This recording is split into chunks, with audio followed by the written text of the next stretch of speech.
following trailer is rated S for spoilers. Thank you to the new Burger King Pretzel Chicken Fries for sponsoring today's episode. From the developers of games that desperately want to be movies, but instead give us stuff like this, Jason! comes an extremely self-serious cinematic adventure game that boldly asks the question, what if iRobot was 10 hours long? Detroit Become Human. Witness the vision of aggressively French person David Cage as Quantic Dream brings you another dose of the one game they've been making for 13 years, but this time with robots. In a game that started off as a simple tech demo for their new engine, that got turned into a full-blown choose-your-own-adventure story, and ended up feeling, well, like a really long tech demo. I guess we should have seen that one coming. Meet humanoid androids that are basically just people with a Windows loading icon on the side of their heads. When they suddenly develop free will and emotions for some reason, they'll rise up against their objectively horrible human masters in a revolution that will be completely overshadowed by their inability to open a door.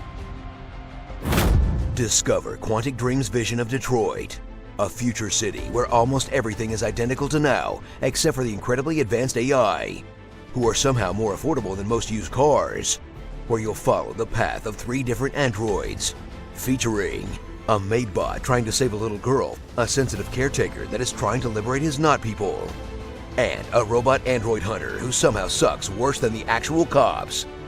Watch as Become Human throws every sci-fi story about artificial intelligence into a giant blender and hits you with an absolute smorgasbord of tropes like robots doing art, robots finding love, partnering up the hard-boiled cop who hates robots with a robot, horror robot junkyards, and of course, stripper bots. In a storyline that borrows from practically every story about androids you've ever seen, yet still has time for gruesome investigation scenes and overt allusions to the movie Seven.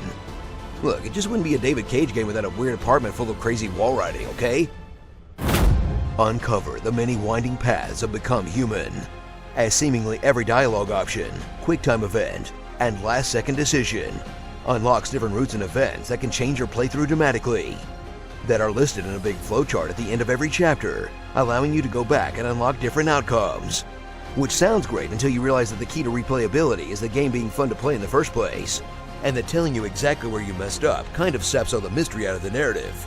In gameplay that feels less about building your own story, and more like playing a menu at a cheap buffet.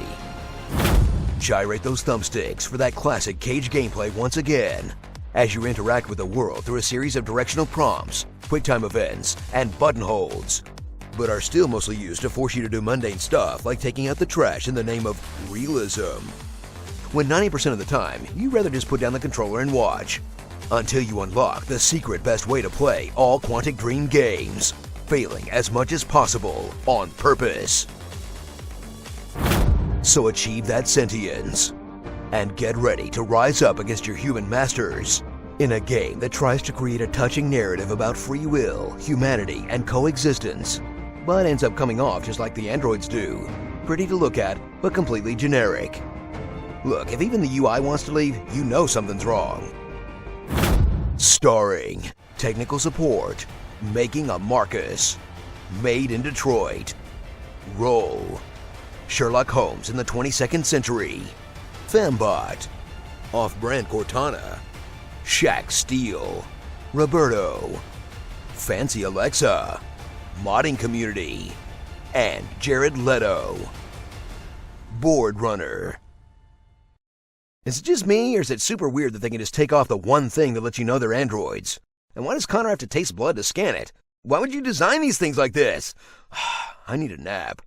Thank you to Burger King for sponsoring today's episode. Try the new crispy pretzel chicken fries, only available for a limited time, only at participating restaurants.